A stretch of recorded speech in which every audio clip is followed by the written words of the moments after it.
Bonjour à tous et bienvenue.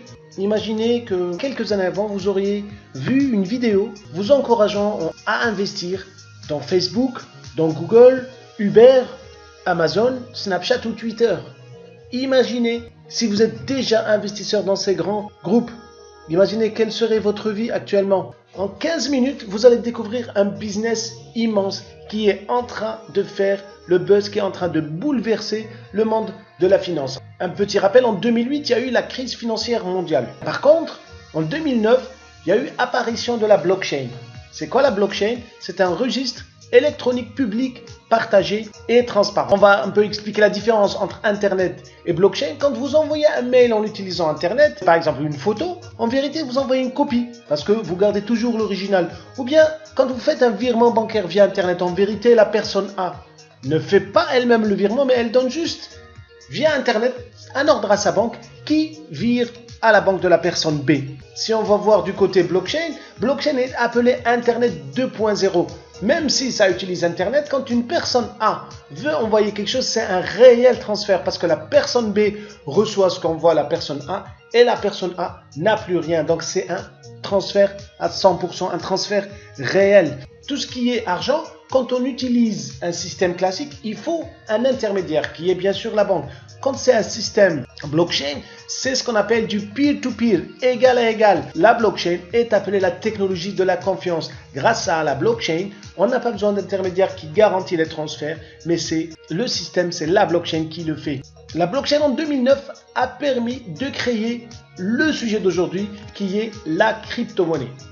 Alors vous allez me dire, oui, la crypto-monnaie, j'ai déjà entendu parler de ça, il y a divers avis, des gens disent que, attention, il faut faire attention, et ok, vous avez raison d'aller voir un peu sur Internet, mais il vaut mieux prendre l'avis de gens sérieux. Moi, j'ai pris l'avis de Bill Gates. Que dit Bill Gates par rapport à ça? Il dit que dans le futur, les transactions financières vont être digitales, universelles et pratiquement gratuites. Digital, ça veut dire qu'il n'y aura plus de billets de banque. Universel et pratiquement gratuit, c'est-à-dire on passera par Internet sans passer par les banques parce que les banques ne vont pas travailler gratuitement. Le deuxième avis, c'est celui de Ben Bernanke, l'ancien président de la Réserve fédérale américaine qui dit que la monnaie cryptée va apporter de la vitesse, de la sécurité, de l'efficacité au système de paiement. Exactement, qu'est-ce que c'est que la monnaie cryptée? La monnaie cryptée est tout simplement un moyen de paiement sans intermédiaire, sécurisé, disponible sur Internet, basé sur les mathématiques et existant depuis 2009 grâce au Bitcoin. Une autre définition de la crypto-monnaie, c'est que la crypto-monnaie est une monnaie digitale qui utilise la technologie blockchain et la cryptographie. La blockchain, c'est pour la sécurité. La cryptographie, c'est pour éviter la contrefaçon. La valeur de cette crypto-monnaie est indépendante des gouvernements et des banques centrales. Elle est valorisée comment? C'est suivant l'offre et la demande. On l'appelle aussi or digital. Puisque la crypto-monnaie est valorisée par l'offre et la demande, pourquoi on va la demander? Qui va la demander? Quelles sont ses qualités? Tout d'abord, c'est les 2 milliards d'adultes qui n'ont pas de compte bancaire. 40% des adultes du monde n'ont pas de compte bancaire. Par contre, toutes ces personnes-là ont accès à Internet. Internet se trouve partout dans le monde et les smartphones sont de moins en moins chers. Et c'est les deux ingrédients qu'il faut pour avoir accès à la crypto-monnaie. La deuxième clientèle, c'est les centaines de millions de personnes qui font des transferts chaque mois via Western Union ou MoneyGram. Ces deux géants se partagent un chiffre d'affaires supérieur à 600 milliards de dollars par an. Les transferts via la crypto-monnaie vont être instantanés et 80% moins chers. Là, beaucoup de personnes vont me dire, mais moi j'ai déjà mon compte bancaire et je n'utilise ni Western Union ni MoneyGram, donc je ne suis pas concerné. Que la crypto-monnaie protège la richesse. Comment ça? Parce que la crypto-monnaie a un nombre fixe. La crypto-monnaie ne subit pas d'inflation. Vous voyez là, le petit exemple là du pouvoir d'achat d'un billet de 20 $ entre 1998 et 2014. On voit bien la chute du pouvoir d'achat de la monnaie. Comment expliquer ça? C'est tout simplement la relation entre le pouvoir d'achat et la masse monétaire. Prenons un monsieur là qui est dans une ville, voudrait acheter une maison. Par rapport à la masse monétaire, il a, dans l'exemple là, il y a 1/6 de la masse monétaire. Si demain, l'État décide d'imprimer beaucoup plus d'argent, le monsieur, sans que sa quantité d'argent diminue, s'appauvrit car son pouvoir d'achat diminue. Prenons maintenant la crypto-monnaie. La crypto-monnaie, c'est quoi? On avait dit que c'est basé sur des mathématiques. En vérité, c'est des solutions à un algorithme mathématique. C'est des solutions à une grosse équation mathématique. Donc, prenons une petite équation x plus z égale 10, en disant que x et z, c'est des nombres naturels. Les solutions x plus z, c'est 0 plus 10, 1 plus 9, 2 plus 8, 3 plus 7, 4 plus 6 et enfin 5 plus 5. Il y a 6 solutions seulement. Ce nombre est fixe, pas d'inflation. Si ce monsieur a un tiers des pièces en circulation, il aura toujours un tiers des pièces en circulation parce que le nombre total de pièces ne pourrait pas changer. C'est ce qui est particulier à la crypto-monnaie. La crypto-monnaie est indépendante des gouvernements. C'est pas les gouvernements qui lui fixent le prix. Ça veut dire, en cas de crise géopolitique, la crypto-monnaie ne serait pas impactée négativement parce que, comme c'est de l'or digital, l'or est toujours impacté positivement par les crises géopolitiques et donc la crypto-monnaie serait un excellent refuge en cas de conflit géopolitique. La première crypto-monnaie, comme on l'avait dit tout à l'heure, c'est Bitcoin. Bitcoin a vu le jour en 2009. À ce moment-là, les médias, les journalistes, les spécialistes, les financiers, Google, tout le monde disait que Bitcoin, c'était n'importe quoi. Certains visionnaires se sont dit pourquoi pas. Donc le Bitcoin valait en 2009 0,1 $. Il a fait un bond en 2013 pour atteindre 1132 $. C'est le business qui a fait le plus de millionnaires en 4 ans. Bitcoin a fait 4000 nouveaux millionnaires en 4 ans. Aucun business dans le monde n'a pu faire comme Bitcoin. La crypto-monnaie est-elle une réalité? Eh bien oui, c'est toujours une réalité. La preuve, c'est que la capitalisation globale de la crypto-monnaie est passée de 10 milliards de dollars en juin 2016 à 450 milliards en février 2018, fois 45 en moins de 2 ans. 45 fois plus en moins de 2 ans. C'est plus qu'une réalité. Est-ce qu'on va rester là à regarder que ça se passe pour les autres ou on va essayer de tirer profit de ça, tirer profit de ce boom? Mais il y a plus de 1500 crypto-monnaies sur le marché. Laquelle choisir? Toutes les personnes qui vous ont invité à regarder cette vidéo ainsi que moi-même, nous avons choisi OneCoin. Pourquoi OneCoin? Parce que OneCoin a des forces, a des points positifs qui sont un écosystème élaboré, un puissant blockchain, 120 milliards de One et c'est une crypto-monnaie centralisée. Alors on va détailler un peu tous ces points forts. Premièrement, l'écosystème de OneCoin. Cet écosystème lui permet d'être une monnaie privée forte parce que actuellement, le One est toujours une monnaie privée qui ne circule que dans cet écosystème. Second point, c'est d'être leader des crypto-monnaies une fois passé public. On passera public le 8 octobre 2018. L'écosystème, premièrement, c'est OneLife. OneLife, c'est une société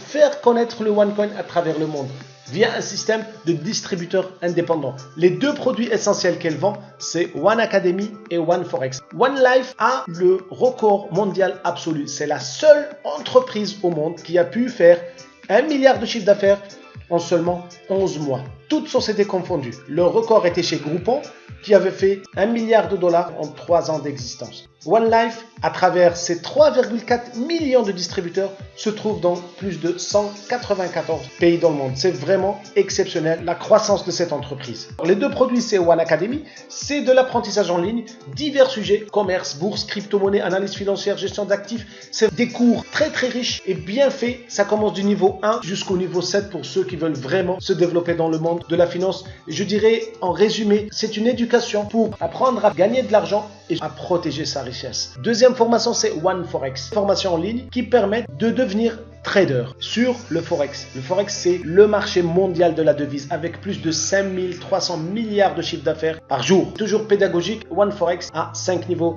éducatifs. On a aussi le côté charité à travers One World Foundation. C'est le côté généreux de l'entreprise qui a pour mission d'aider les enfants les plus démunis. On a aussi le côté utilisation de cette monnaie. La monnaie One est déjà utilisable sur Dealshaker. C'est des dizaines et des dizaines de milliers de commerçants. Donc, on a accès à des produits en One 100%, 75% ou 50%. Donc, soit produit, soit service. C'est une plateforme qui existe depuis février 2017. Des centaines et des centaines de milliers de transactions ont été faites. Le xcoin.com, une plateforme d'échange. Avant le 8 octobre 2018, le One est une monnaie privée utilisable sur Dealshaker.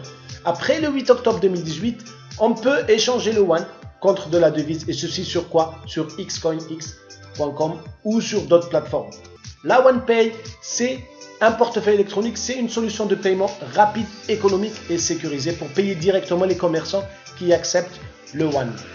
On a fini de parler de l'écosystème, maintenant la blockchain. La blockchain, vous savez, c'est la base de sécurité d'une crypto-monnaie.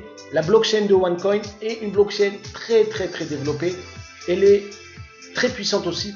Elle peut faire 12 fois plus de transactions que la technologie qui gère Visa et Mastercard. Maintenant, le nombre de 120 milliards lui apporte deux avantages. Le plus gros inconvénient des crypto-monnaies, c'est la volatilité. C'est le prix qui peut grimper ou descendre rapidement. Grâce au nombre important, la société se protège de ce phénomène désagréable. Encore un avantage du nombre de 120 milliards, c'est d'avoir une crypto-monnaie mondiale. Et déjà, avec 194 pays, OneCoin est une monnaie mondiale. L'avantage de la centralisation. Alors, premièrement, centralisation, on a l'AML et le KYC. C'est les deux côtés légaux de la crypto-monnaie. Alors, AML, c'est Anti-Money Laundering. C'est contre le blanchiment d'argent. Et KYC, c'est Know Your Customer. Chaque personne est identifiable et identifiée à l'intérieur de l'entreprise. On ne peut pas faire de transaction en utilisant le One en étant anonyme.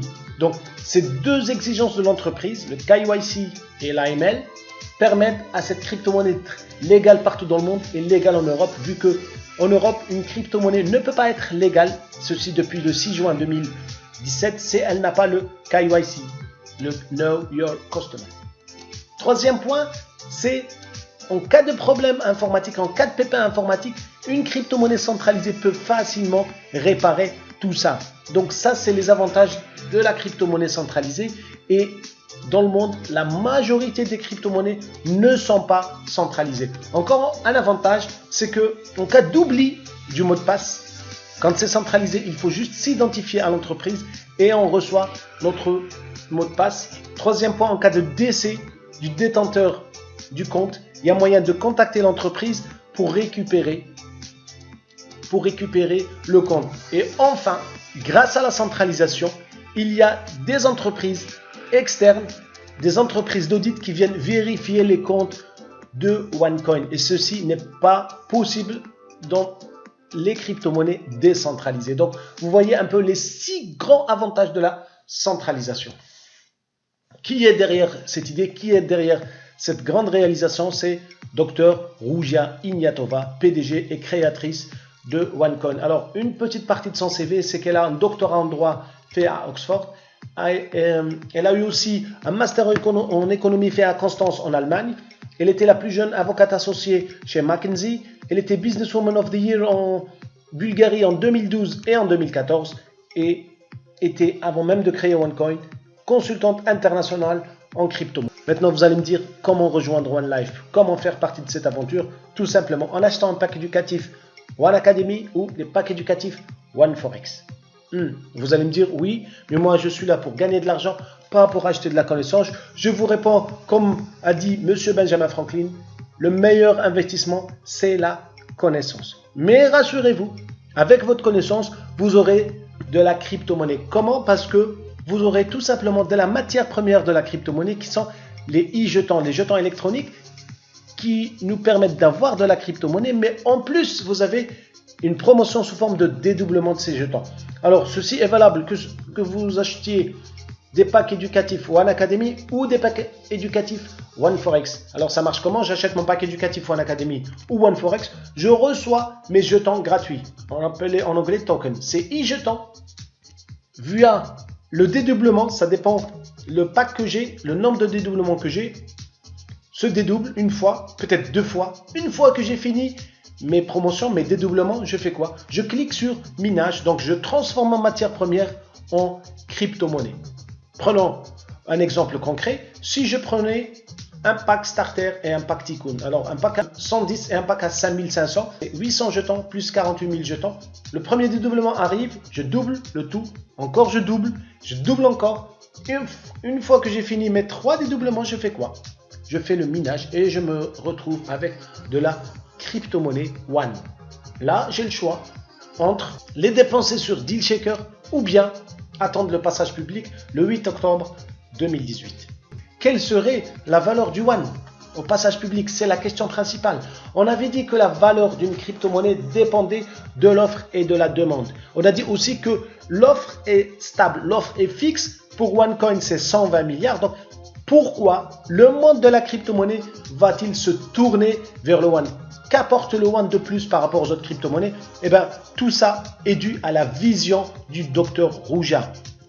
C'est quoi sa vision? C'est une crypto-monnaie avec un grand nombre d'unités pour avoir une crypto-monnaie mondiale et une crypto-monnaie de prix stable.